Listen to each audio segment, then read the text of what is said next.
professionnels comme vous. Le Grand Matin Sud Radio. L'enquête de la matinée. Merci d'être avec nous. Il est 9h05 et on fait ce matin un point sur cette question avec vous, Véronique Jacquier, des mamans voilées lors des sorties scolaires. Est-ce qu'on est pour ou contre ? Eh bien, du côté des auditeurs de Sud Radio qui votent sur le compte Twitter de Sud Radio 1, c'est contre à 82%. Et ça suscite beaucoup de commentaires avec des auditeurs qui sont sacrément énervés. Coco nous dit non, pas de femmes voilées lors des sorties, ça suffit. Si elles veulent sortir avec les enfants, elles se dévoilent. Point barre, pas de discussion. Alfie de Malibu nous dit jamais ma dernière fille n'ira en sortie accompagnée d'une femme voilée. Ici, c'est la France, pas un pays islamique. L'islam politique gagne malheureusement du terrain. En revanche, Shodan nous dit le port du voile n'a strictement rien à voir avec le fait de bien savoir encadrer un enfant. Chacun devrait pouvoir être libre de porter et de faire ce qu'il veut. Voilà, donc des avis bien sûr très tranchés. On en parle avec Jacqueline Eustache-Brignot, sénatrice Les Républicains du Val d'Oise. Bonjour. Vous avez signé l'amendement des Républicains. Voilà, vous l'avez défendu bien sûr au Sénat. C'est un amendement donc des Républicains. Il y a en face de vous Céline Rilhac, qui est députée de La République En Marche du Val d'Oise également. Bonjour, bienvenue sur Sud Radio. Vous êtes contre cet amendement. Notons qu'il va être retoqué. Le gouvernement a demandé à ce qu'il soit retiré de la proposition parce que finalement les Républicains s'étaient un peu engouffrés dans une brèche. On dit il n'y a pas de texte juridique qui appuie le fait que quelqu'un qui accompagne lors d'une sortie scolaire peut être considéré comme un auxiliaire de l'éducation nationale, c'est-à-dire qu'il serait assujetti à une neutralité. Les arguments de La République En Marche, je m'avance un petit peu, mais disent c'est pas des fonctionnaires, les mamans qui accompagnent les femmes voilées. Donc voilà, on peut pas leur dire d'enlever le voile. Alors oui, votre analyse est juste, sauf que la première chose qu'il faut dire, c'est que les sorties scolaires font partie intégrante de la journée scolaire. Voilà. Donc déjà, la première chose qu'il faut poser, c'est que le temps des sorties, pour nous, mais pas que pour nous, pour les enseignants aussi, c'est du temps scolaire. On ne fait pas des sorties pour s'amuser. Il y a un projet pédagogique derrière une sortie. Elle est déclarée à l'inspecteur de circonscription. Donc, puisque nous estimons que, et c'est pas que nous estimons, mais nous disons que les sorties scolaires font partie intégrante du temps scolaire, il y a un principe de laïcité qui doit s'appliquer totalement sur ces journées scolaires. Et donc, dans l'amendement que nous avons défendu, c'était ça l'objectif, c'est de dire, nous estimons que ce temps scolaire, le principe de laïcité, et d'ailleurs, on n'avait pas, si vous lisez l'amendement que je vous ai apporté, il n'y a pas le mot voile, c'est signe ostentatoire, religieux et politique. Voilà. Donc, effectivement, il n'y a que les mamans voilées qui ont réagi parce qu'elles se sentaient plus concernées que d'autres, mais en tout cas, c'est ça. Et nous sommes des acharnés de cette laïcité. Alors, avec nous également, merci Jacqueline Eustache-Brignot d'avoir posé le sujet d'une façon très claire. Il y a aussi Céline Pina, qui est fondatrice du mouvement Vivre la République. Bienvenue sur Sud Radio, Céline Pina. Alors moi, je voudrais simplement réagir par rapport à ce alors attendez, Céline Rilhac d'abord. Oui. Madame la sénatrice, c'est qu'en effet, il y a au niveau législatif, nous ne sommes pas d'accord sur le point de vue de qui est fonctionnaire ou pas. La laïcité s'applique aux fonctionnaires de l'État. Lorsqu'une maman voilée accompagne une sortie scolaire, même si c'est sur le temps pédagogique, elles n'ont aucune action éducative. Si ces mamans-là n'étaient pas présentes, les sorties pédagogiques ne pourraient pas se faire dans certains quartiers. Moi, j'ai enseigné pendant plus de 16 ans à Argenteuil. Ensuite, j'étais chef d'établissement en Seine-Saint-Denis. Si nous n'accompagnons pas, si nous n'acceptions pas que les mamans puissent accompagner, on n'aurait jamais pu faire accéder à nos élèves à la culture, à des sorties pédagogiques, à des choses comme ça. Mais est-ce que vous pensez pas, est-ce que vous raisonnez pas par l'absurde, c'est-à-dire il y a 15 ans, ça ne posait pas de problème. Maintenant, ça pose des problèmes à des chefs d'établissement, ça pose des problèmes à des parents d'élèves qui ne veulent pas voir leurs enfants encadrés par des femmes voilées. Vous avez dit dans certains quartiers, il n'y a que des femmes voilées encadrantes. Ça pose quand même un problème dans un État laïque.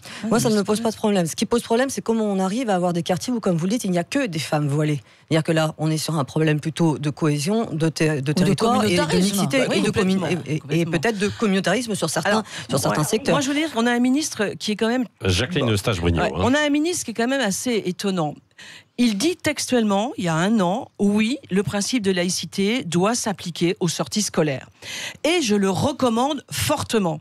Ça veut dire qu'il met en difficulté les enseignants, parce que je ne vois pas un enseignant qui va dire à une maman, alors voyez, là j'ai une recommandation de mon ministre qui dit que ça serait mieux que vous ne soyez pas voilée. Non, où les choses, elles sont écrites, elles sont dites, parce que d'abord, ça doit être un principe d'unité dans notre pays, qu'on soit dans le nord, dans le sud, dans l'est ou l'ouest de la France, les règles, elles doivent être les mêmes pour tout le monde. Oui. Et il y a des enseignants qui sont pour lesquels c'est extrêmement difficile, parce que les pressions communautaristes dans certaines écoles, elles existent. Hein, parfois, on n'a plus le droit de mettre des haribots. Enfin bon, voilà, il faut savoir quand même, c'est un peu compliqué. Donc aujourd'hui, au lieu d'avoir un ministre qui dit, voilà, ça va s'appliquer à tout le monde, et on va effectivement appliquer le principe de laïcité pour tout le monde, il dit, je le recommande fortement. Moi aussi, j'ai enseigné à Argenteuil pendant 25 ans. Vous voyez un enseignant qui va aller dire à une maman, mon ministre le recommande fortement. Non, ça c'est le royaume de l'hypocrisie et de l'absence de courage. Ouais. Aujourd'hui, en plus, on est dans une pression communautariste. On l'est. Alors oui, il y a des écoles pour lesquelles c'est plus difficile que d'autres. Moi, je dis clairement, si ces mamans veulent accompagner, rien ne les empêche d'enlever le voile pour aller accompagner. Alors, comme les lycéennes le font, monsieur. Les lycéennes qui portent le voile, elles arrivent au lycée, elles enlèvent leur voile, elles sortent du lycée, elles remettent leur voile. Et personne ne conteste ça. Eh bien, pour les sorties scolaires, c'est pareil. Est-ce que c'est jouable? Alors, nous sommes avec Fatima Bent, qui est membre de l'association féministe Bonjour, la LAB, qui est antiraciste et qui soutient les femmes musulmanes. Vous avez entendu la sénatrice des Républicains du Val d'Oise, en fait, à l'instant, et Céline Riec. Est-ce que c'est jouable, ça, d'enlever, pour des mamans qui vont accompagner les enfants lors des sorties scolaires, d'enlever le voile? Alors, c'est complètement jouable, et je vais juste revenir sur un point. Il me semblait que Mme Eustache-Brinio avait précisé que dans le communiqué qui avait été fait par les Républicains sur cet amendement, il n'était pas stipulé noir sur blanc que c'était des femmes qui portaient le voile qui étaient visées. Si ce ne sont pas des femmes qui portent le voile qui se sont consternées suite à cet amendement qui a été adopté. C'était clairement. Vous l'avez lu l'amendement, madame? Vous l'avez lu? Je pense que vous n'avez pas lu l'amendement. Je l'ai sous les yeux. Vous ne l'avez pas lu. On ne parle pas de voile, madame. On parle de signes ostentatoires religieux et politiques. Attendez, ne parlez pas en même temps, on ne vous entend pas. Dans le communiqué qui a été publié par les Républicains à la suite de l'adoption de cet amendement, il avait été stipulé clairement, explicitement, des sorties scolaires, le port du voile sera interdit pendant les sorties scolaires. Donc voilà, faut quand même remettre des choses en clair. Alors, moi, je vais faire l'arbitre. Jacqueline Eustache-Brinio dit non, c'est pas le voile, ce sont les signes. Mais dans le communiqué, vous dites, Fatima, vous avez raison, dans le communiqué, vous dites, voilà, c'est le voile qui est stigmatisé. Exactement, et c'est ça qui est d'autant plus choquant, parce que si on veut prôner la laïcité, c'est un cadre commun pour tout le monde. Ce n'est pas une fixette ou un acharnement qu'on fait sur une conviction particulière, à savoir ici les femmes qui portent le voile. La laïcité, c'est pour tout le monde. C'est quelque chose. C'est la neutralité religieuse. C'est d'imposer un cadre commun à tout le monde, à tous les accompagnateurs, accompagnatrices, et non pas uniquement là. Le problème avec cet amendement, c'est ce qui est visé explicitement, ce sont les femmes qui portent le voile. Donc c'est à la fois islamophobe, à la fois misogyne, parce que fliquer encore une fois la tenue d'une femme et décider que ce qu'elle porte est incompatible avec la République, alors qu'on vit quand même dans un pays de droit, des droits de l'homme, et qu'on met vachement en avant cette liberté de conscience, cette liberté de culte, je trouve ça assez paradoxal. Oui. Donc en effet, c'est pour ça qu'au sein de la LAB, on est consterné, on s'offusque en effet de cet amendement, et on espère qu'il ne passera pas à l'Assemblée nationale, car il concentre énormément de problématiques. Là, tout à l'heure, encore une fois, vous avez parlé d'Haribo. Enfin, ces fantasmes-là islamophobes, il faut arrêter avec. C'est du fantasme, ça. C'est du fantasme. Alors, précisons que certains. Non, mais le fantasme. Attendez, il y a Céline Pina aussi qui est avec nous. Céline Pina, donc fondatrice du mouvement Vive la République, avant de reprendre Céline Riec. Céline Pina, vous voulez réagir à ce que dit à l'instant? Tout à fait. Je pense qu'il est extrêmement important de repartir de la base, c'est-à-dire qu'est-ce que le voile? D'abord, le voile, c'est pas un vêtement. Un vêtement, vous le portez, vous l'enlevez. Je mets une jupe un matin, un short le lendemain, un pantalon, aucun problème. Essayez donc de porter le voile et de l'enlever. Vous allez tout de suite comprendre la différence entre un vêtement et un signe qui adresse un message. Donc le voile n'est pas neutre, il porte un message très clair et un message qui est franchement sexiste. Il a un sens précis, il dit que la femme est impure, que son corps est provoquant, que ses cheveux doivent être cachés.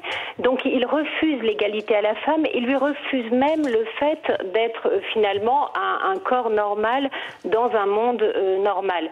Ce signe, il est incompatible avec nos principes et idéaux qui veulent l'égalité pour tous. L'admettre dans le cadre scolaire, c'est déjà commencer finalement à brouiller le message qu'on est en train d'envoyer. C'est-à-dire un message d'égalité entre les hommes au-delà du sexe, de la couleur de peau, etc. Et donc l'admettre dans le cadre de scolaire, c'est valider ce que dit ce message. Est-ce qu'ensuite, si on fait ça, on admet que quelqu'un peut arriver avec un t-shirt disant, par exemple, moi je suis raciste et j'aime ça? Bien sûr que non. Ou quelqu'un disant, génération identitaire et j'enquiquine tout le monde. Non, on n'aurait aucun mal à dire stop. Pourquoi est-ce qu'on ne le fait pas quand ça concerne le sexisme? Déjà, c'est extrêmement choquant.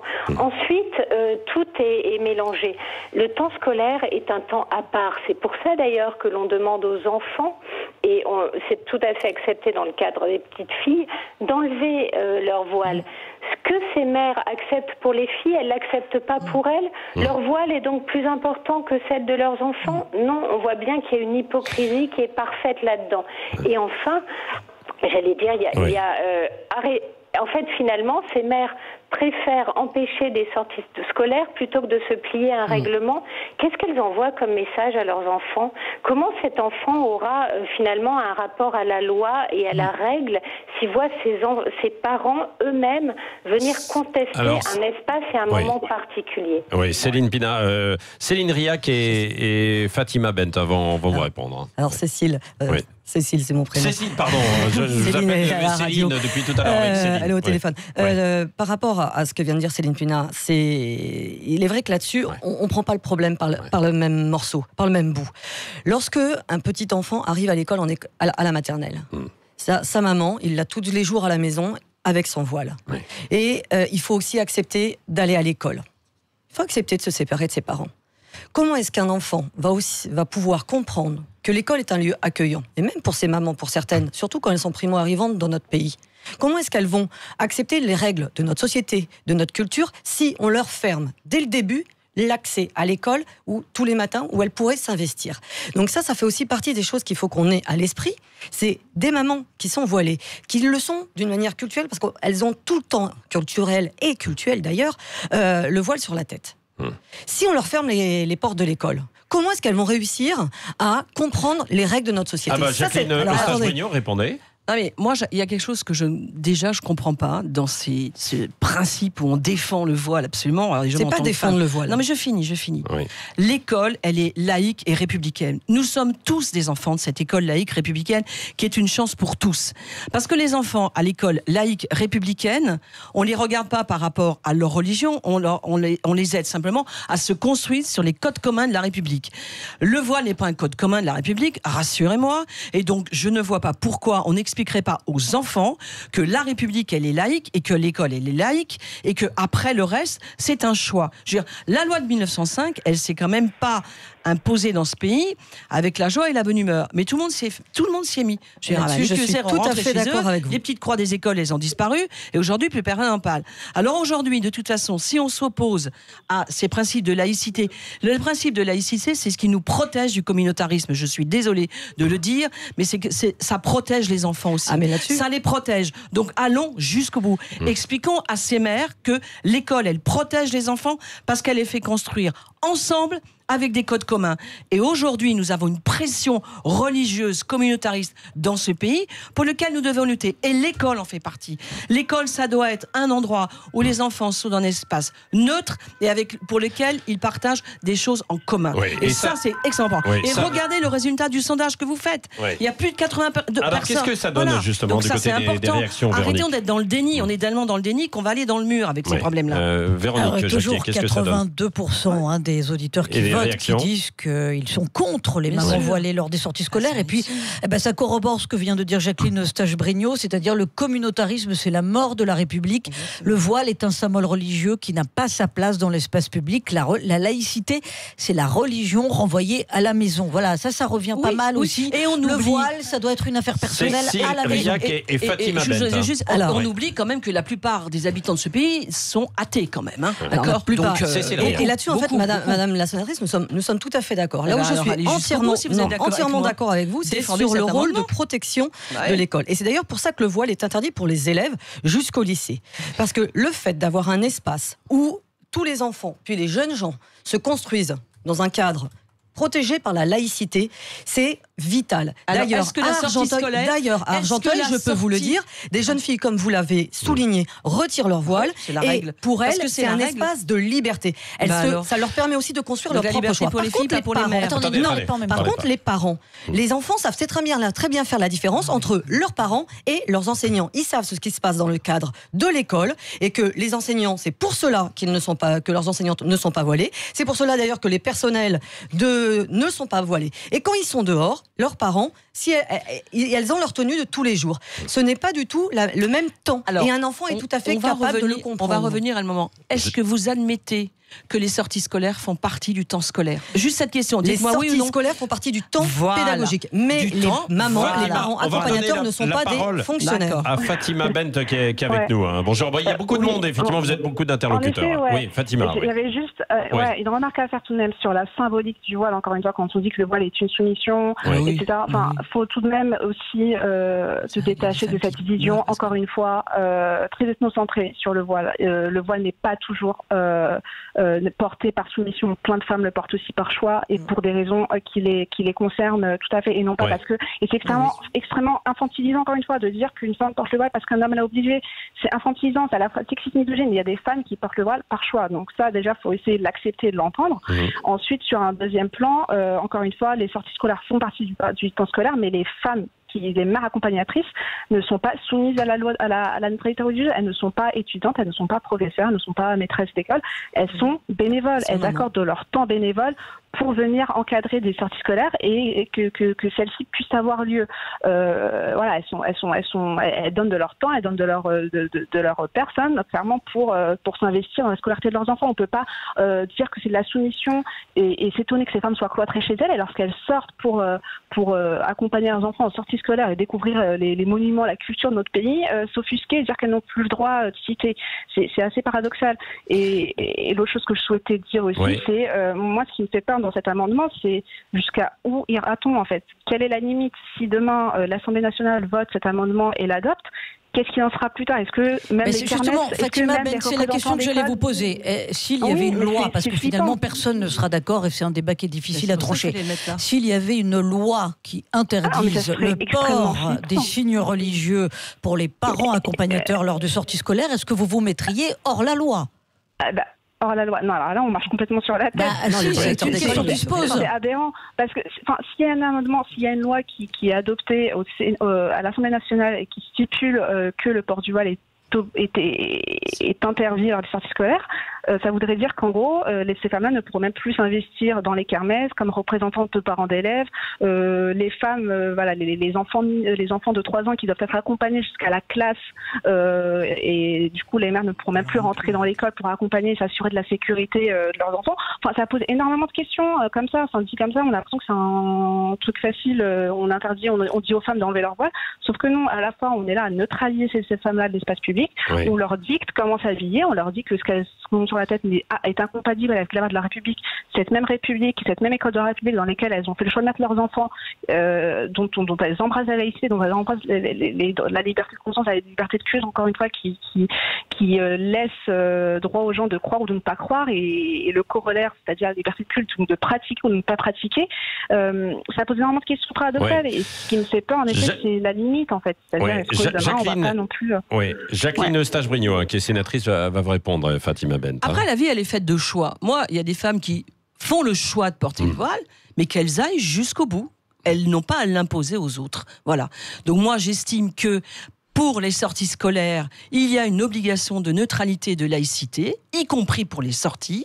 Les mamans qui ont fait le choix de porter le voile, moi je n'ai aucun jugement, leur choix je respecte, mais le choix ça s'impose pas aux autres. C'est comme le problème des piscines, etc. Fatima dit par exemple, oui, la maman qui accompagne en fait son enfant de 3 ans qui va aller à l'intérieur de la classe, est-ce que elle doit enlever le voile? Non mais là c'est pas une sortie. C'est juste de l'hypocrisie, c'est l'hypocrisie pour trouver des arguments contraires à ce que je veux porter et ce qu'on a porté. Je veux dire, quand on amène son enfant à l'école, à ce que ça c'est pas une sortie scolaire. On l'emmène d'ailleurs, on rentre plus dans les écoles la plupart du temps. C'est ce qu'avec JPRAT, les parents n'ont plus le droit de rentrer.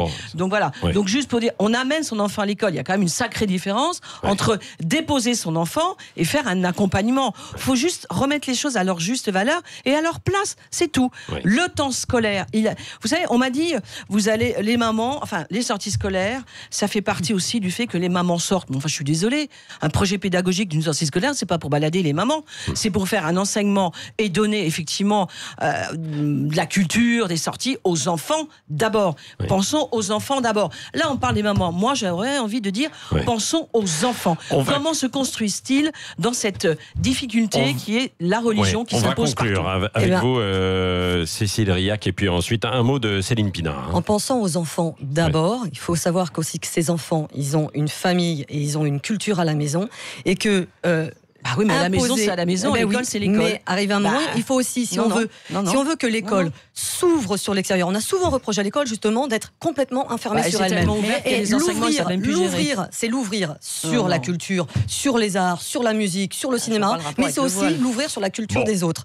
Donc ça, c'est extrêmement important. Je vois pas le rapport avec le voile. Mais si, parce que fermer les portes aux mamans voilées, et Madame Eustache, là où je suis pas d'accord avec vous, c'est que sur cet amendement, en effet, vous êtes très clair. Seulement sur un autre amendement que vous avez porté, et qui a également été à voter, vous défendez le prosélytisme justement autour des abords de l'école, et la manière dont vous l'avez défendu, vous avez bel et bien parlé là justement du voile. Et ça revient à et ça revient à ce que Madame Fatima disait au téléphone.